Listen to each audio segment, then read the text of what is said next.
예수님의 부활은 실제로 있었던 역사적인 사건이었습니다. 예수님의 부활이 실제 사건이 아니라면 우리가 믿는 그 모든 것이 의미가 없습니다. 고린도전서 15장 14절 말씀 함께 읽겠습니다. 그리스도께서 만일 다시 살아나지 못하셨으면 우리가 전파하는 것도 헛것이요 또 너희 믿음도 헛것이며. 아멘. 어떤 사람들은 이렇게 생각합니다.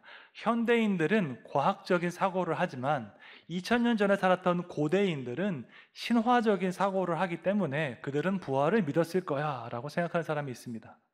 그런데 여러분, 역사를 조금만 공부해 보면 현대인이나 고대인이나 세상을 살아가는 그 방식은 매우 비슷합니다.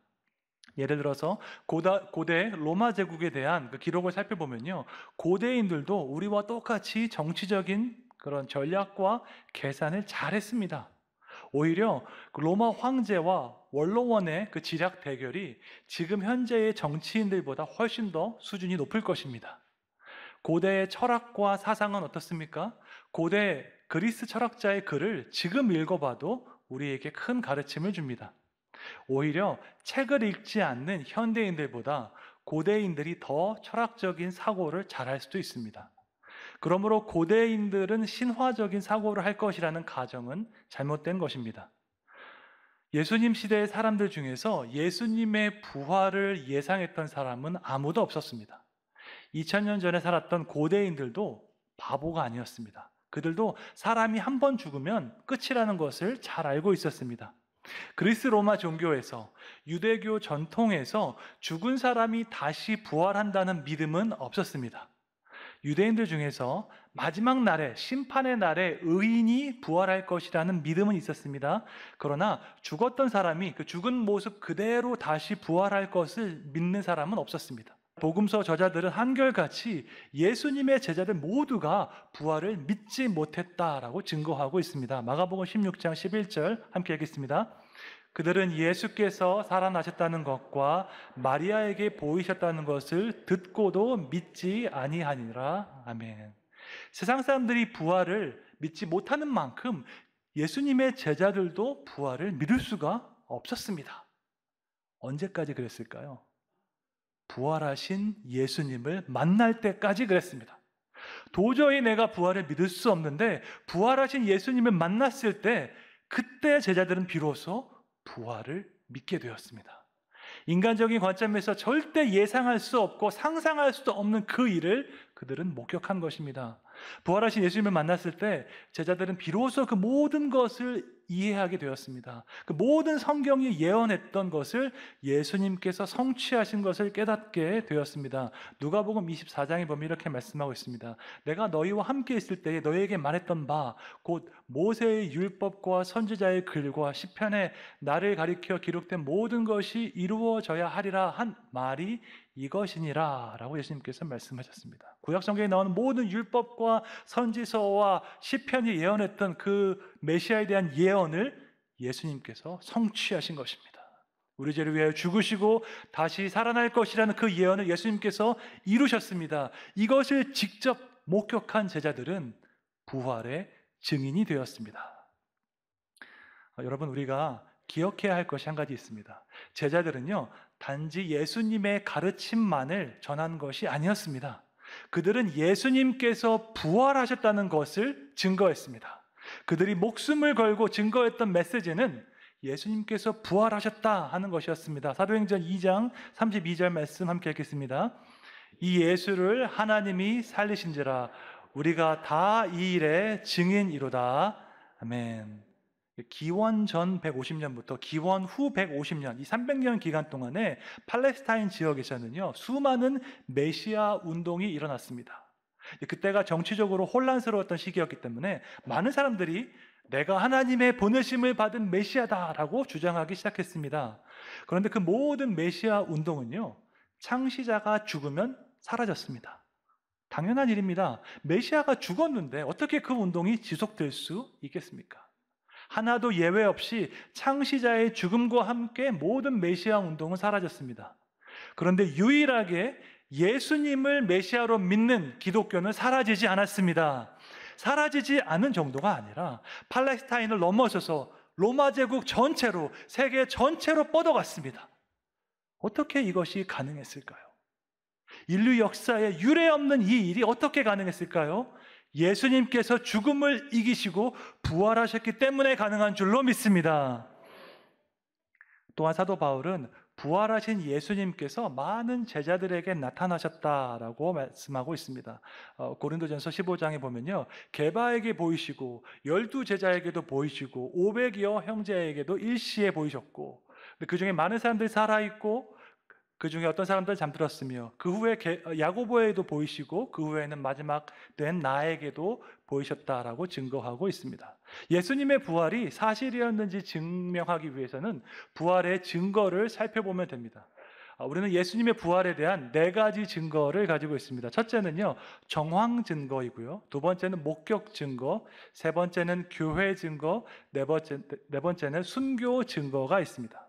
첫째로 정황 증거는 빈 무덤입니다. 예수님의 무덤은 로마 군인들이 지키고 있었습니다. 제자들이 예수님의 시신을 가져갈 것에 대비해서 총독 빌라도는 군인들에게 예수님의 무덤을 굳게 지킬 것을 명령했습니다.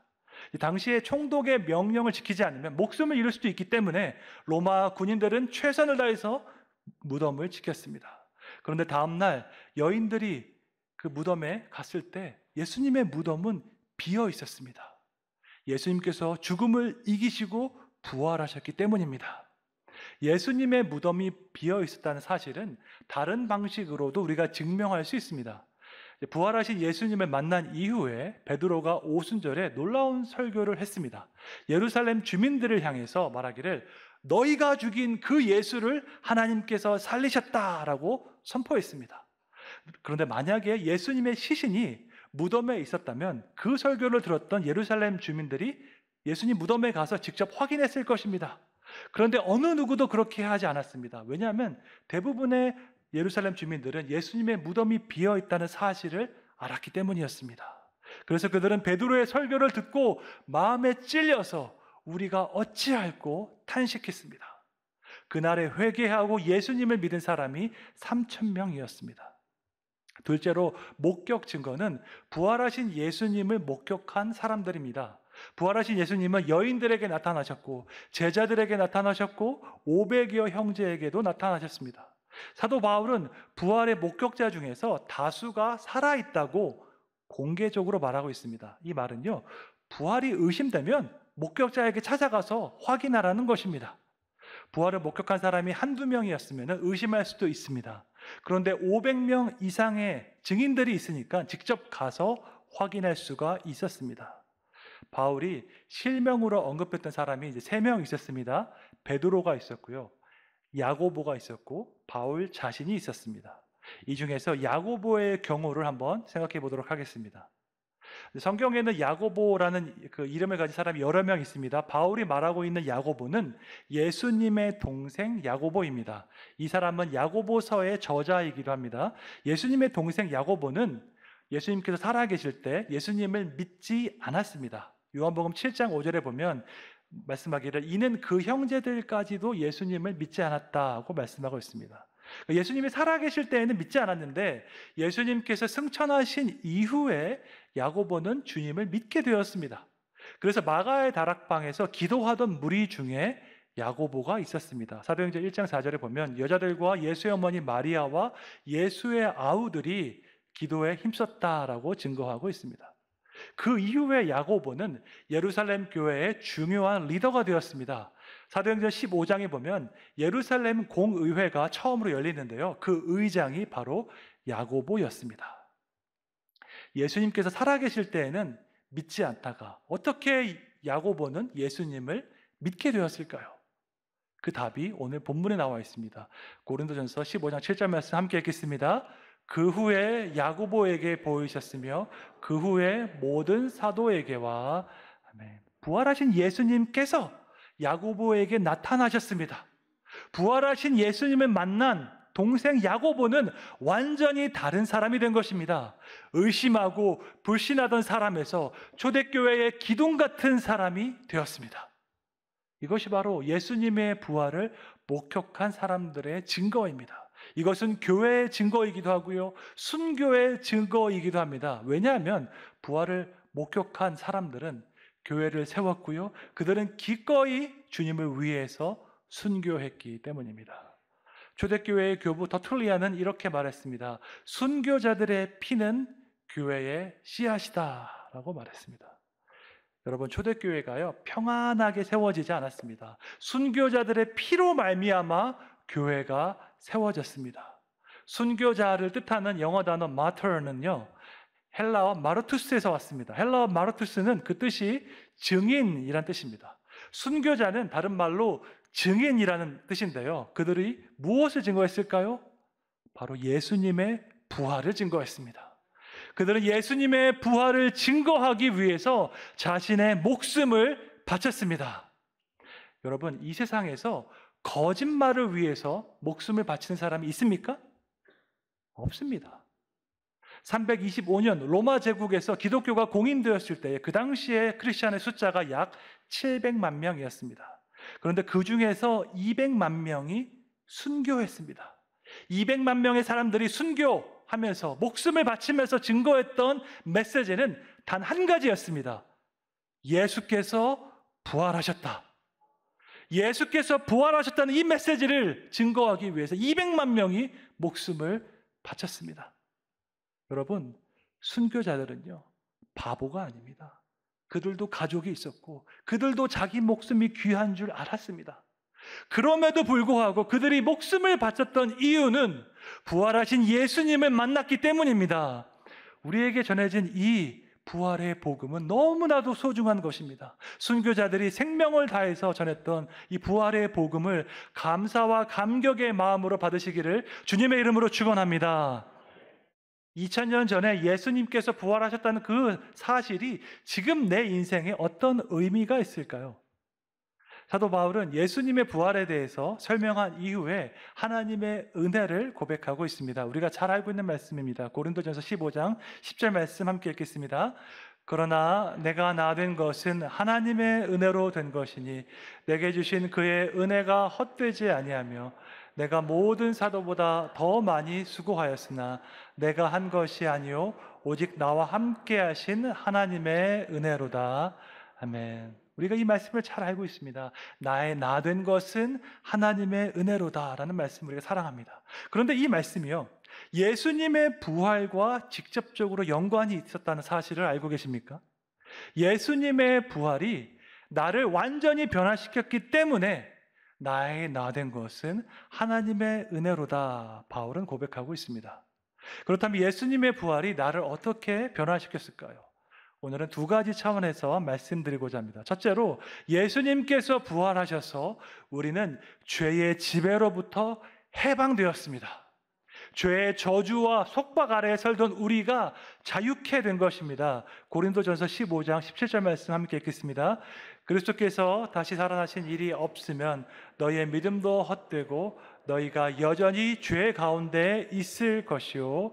아멘. 우리는 과거에 죄 아래에서 종노릇하고 있었습니다. 아담의 범죄로 인해서 우리는 타락한 존재가 되었습니다. 개혁주의 신학, 칼빈주의 신학에서는요, 인간의 전적인 타락을 강조합니다. 인간의 전적인 타락은 정도의 개념이 아니라 범위의 개념입니다. 인간의 생각이 100%다 악하다는 뜻이 아니라요, 인간의 모든 전 존재 안에 죄의 영향이 미쳤다는 뜻입니다.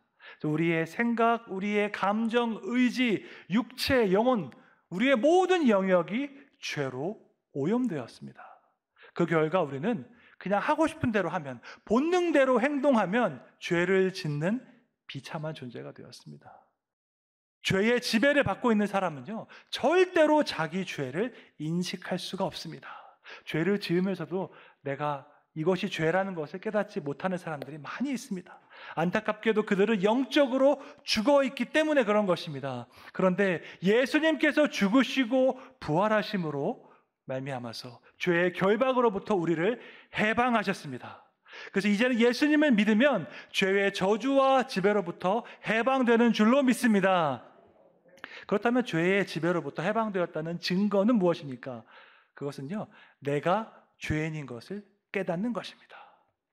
오직 죄로부터 해방된 사람만이 내가 죄인인 것을 깨닫습니다.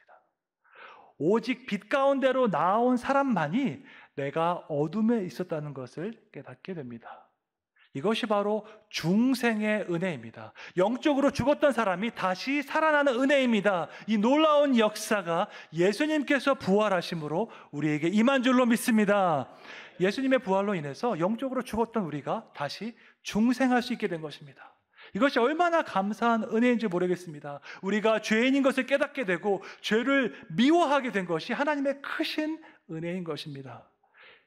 20세기 최고의 기독교 사상가 C.S. 루이스는 이렇게 말했습니다. 취하지 않았을 때에는 술에 취한다는 것이 무엇인지 알지만 취해 있는 동안에는 모릅니다.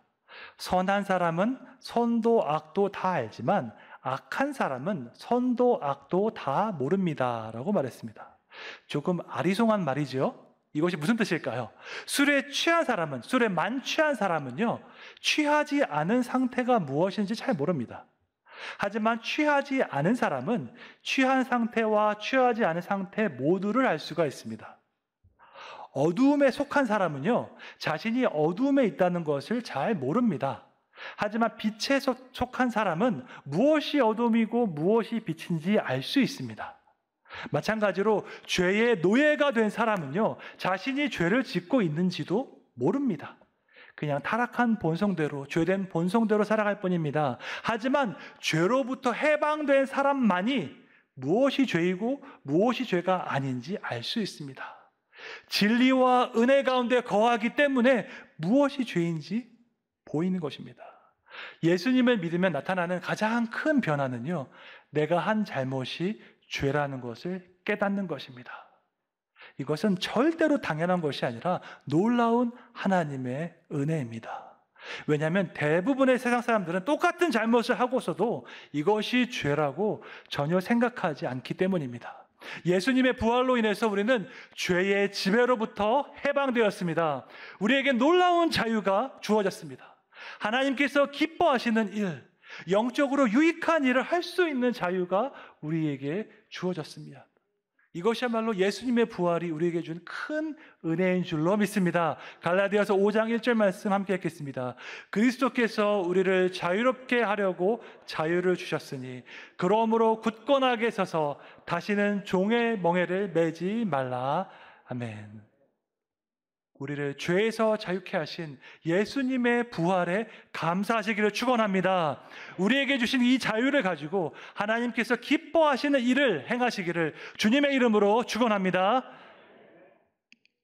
두 번째로 우리는 예수님의 부활로 말미암아서 영원한 세계를 인식할 수 있게 되었습니다. 영원한 하나님의 나라가요, 주님의 부활과 함께 이 땅에 임했습니다. 그 결과 우리는 영원한 세계를 이해하게 되고 인식하게 되었습니다. 사도 바울은 이 놀라운 은혜에 대해서 이렇게 말합니다. 고린도후서 4장 18절 말씀 함께 읽겠습니다. 우리가 주목하는 것은 보이는 것이 아니요 보이지 않는 것이니 보이는 것은 잠깐이요 보이지 않는 것은 영원함이라. 아멘.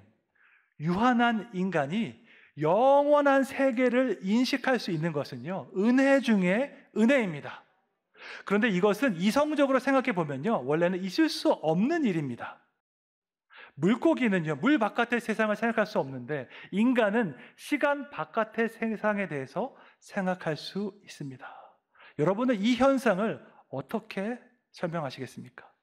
혹시 인간 중에서 시간 바깥의 세상에 다녀온 사람이 누가 있을까요? 꿈에서 천국에 다녀온 거 말고 실제 육체의 몸을 입고 천국에 다녀온 사람이 누가 있습니까? 없습니다. 그런데 시간 바깥의 그 영원한 세계에서 시간 안으로 들어온 사람이 한 분 있습니다. 그분은 바로 예수 그리스도이십니다. 영원히 존재하시는 그 성자 하나님께서 제한된 시간 안에 살고 있는 우리와 똑같은 육체를 입고 이 땅에 오셨습니다. 그분은 이 땅에서 하나님의 뜻대로 사셨고 하나님의 뜻대로 십자가에서 죽으시고 하나님의 뜻대로 부활하셨습니다. 과거와 현재와 미래의 모든 죄를 지시고 십자가에서 죽으시고 부활하셨습니다. 예수님께서 부활하셨기 때문에 부활의 첫 열매가 되셨고 그것을 통해서 예수님은 하나님의 아들이심을 증명했습니다. 또한 먼 미래의 소망으로만 있는 그 하나님의 나라가 현실로 임하게 되었습니다. 여러분, 그런 경험한 적 있으시죠? 뜨겁게 기도하고 찬양하는 가운데 하나님께서 바로 내 옆에서 내 기도를 들으시는구나 느낀 적이 계시죠? 하나님께서 내 마음을 너무나 잘 알고 계시고 그분의 손으로 내 마음을 만져주시는 것을 느낀 적이 있으시지요? 많은 분들이 그런 경험했습니다. 그런데 곰곰이 생각해 보면요, 이것은 절대로 있을 수 없는 일입니다. 왜냐하면 우리 인간은 시간 안에 갇혀 살고 있고 하나님은 영원의 세계에 계신데 어떻게 이것이 가능하겠습니까? 이것은 마치 물고기가 물 바깥으로 나와서 산 정상에 올라가서 세상을 바라보는 것처럼 말도 안 되는 이야기입니다. 그런데 말도 안 되는 이 일이 실제로 일어나고 있습니다. 어떻게 이것이 가능할까요? 예수님의 부활로 가능한 줄로 믿습니다. 예수님의 부활로 미래의 소망으로만 존재하던 그 하나님의 나라가 현실로 임했습니다. 죄로 인해서 죽었던 우리 영혼이 살아나서 살아계신 하나님과 교통할 수 있고 교제할 수 있게 되었습니다. 우리는 하나님의 임재를 느낄 수 있고 하나님의 말씀을 들을 수가 있고 하나님의 손길을 느낄 수가 있습니다. 이것이 바로 예수님의 부활이 우리에게 주신 놀라운 은혜인 줄로 믿습니다. 우리를 죄에서 해방하시고 영원한 세계를 인식하게 하신 하나님께 감사와 영광을 돌려야 할 줄로 믿습니다. 나의 나된 것은 하나님의 은혜로다 고백했던 바울의 고백처럼 하나님의 은혜에 감격하여 복음의 선한 일꾼으로 살아가시기를 주님의 이름으로 축원합니다. 예수님의 부활로 이렇게 큰 은혜를 우리가 받았다면 이제 우리는 어떻게 살아야 할까요? 주님의 부활로 새 생명을 입은 우리가 어떻게 살아야 하는지 예수님께서 친히 말씀해 주셨습니다. 누가복음 24장 46절 48절 말씀 함께 읽겠습니다. 이같이 그리스도가 고난을 받고 제3일에 죽은 자 가운데서 살아날 것과 또 그의 이름으로 죄 사함을 받게 하는 회개가 예루살렘에서 시작하여 모든 족속에게 전파될 것이 기록되었으니 너희는 이 모든 일의 증인이라. 아멘. 예수님은 우리의 죄를 위해서 죽으시고 부활하심으로 구원의 역사를 완성하셨습니다. 이제 우리가 할 일은요, 그 구원의 역사를 증거하는 증인이 되는 것입니다. 앞서 말씀드린 대로 증인을 뜻하는 헬라어 마르투스는요, 순교자를 뜻하는 영어 단어 마터의 어원입니다. 초대교회 순교자들은 모두 다 증인이었습니다. 그들이 목숨을 걸고 증거했던 것은 예수님의 부활이었습니다. 부활하신 주님께서 제자들에게 나타나셨습니다. 베드로에게 나타나시고 야고보에게 나타나시고 바울에게 나타나셨습니다. 주님께서 그들에게 나타나신 것은 그들을 부활의 증인으로 선택하신 것입니다. 마찬가지입니다. 예수님께서 우리에게 나타나셨습니다. 예수님의 말씀이 믿어지고 예수님의 부활이 믿어지는 것, 이것은 인간의 이성으로 설명할 수 없습니다. 어떤 사람은요, 아무리 성경을 읽어도 도저히 부활을 믿을 수가 없다고 말한 사람이 있습니다. 제가 보스턴에서 만났던 신학자는 세계 최고의 히브리어 학자였지만 도저히 내가 부활을 믿을 수 없다고 고백했습니다. 그런데 예수님께서는 우리 마음 가운데 믿음을 주셨기 때문에 우리는 그분의 부활을 믿게 되었습니다. 예수님께서 우리에게 나타나신 이유는 우리를 부활의 증인으로 삼으신 줄로 믿습니다. 여러분, 어떤 사람이 큰 병에 걸렸다고 하겠습니다. 현대의학으로 고치기 힘든 큰 병에 걸렸는데 서울의 유명한 의사를 만나서 깨끗하게 나았습니다. 그런데 얼마 후에 똑같은 병으로 고생하는 한 사람을 만났습니다. 그러면 그 사람에게 서울의 유명한 의사를 소개하겠습니까? 안 하겠습니까? 당연히 소개할 것입니다. 당장 소개해 줄 것입니다. 유명한 의사는 그렇게 잘 소개하면서 어떻게 유일한 구원자 되신 예수님을 소개하지 않을 수 있겠습니까? 육체를 고치는 의사는 그렇게 잘 소개하면서 우리 영혼을 구원하는 예수님은 어떻게 우리가 소개하지 않을 수 있겠습니까? 예수님의 부활을 증거하기 위해서는 우리가 부활의 능력을 먼저 체험해야 합니다. 부활의 능력은요, 우리 죄의 지배로부터 해방하였습니다. 예전에는 죄가 죄인 줄 알지 못했지만 이제는 죄를 깨닫고 죄를 미워하게 되었습니다. 뿐만 아니라 영원한 세계를 이해하고 인식하게 되었습니다. 하나님의 나라가 먼 미래의 소망이 아니라 지금의 현실로 임했습니다. 예나 지금이나 예수님의 부활은 믿기 힘든 사실입니다. 그러나 부활의 능력을 체험하면 그 어떤 것보다도 더 확실하게 믿을 수 있습니다. 부활의 능력을 체험해서 부활의 증인으로 살아가시기를 주님의 이름으로 축원합니다. 소망 없는 이 땅 가운데 유일한 소망이 되시는 예수님을 증거하시기를 주님의 이름으로 축원합니다.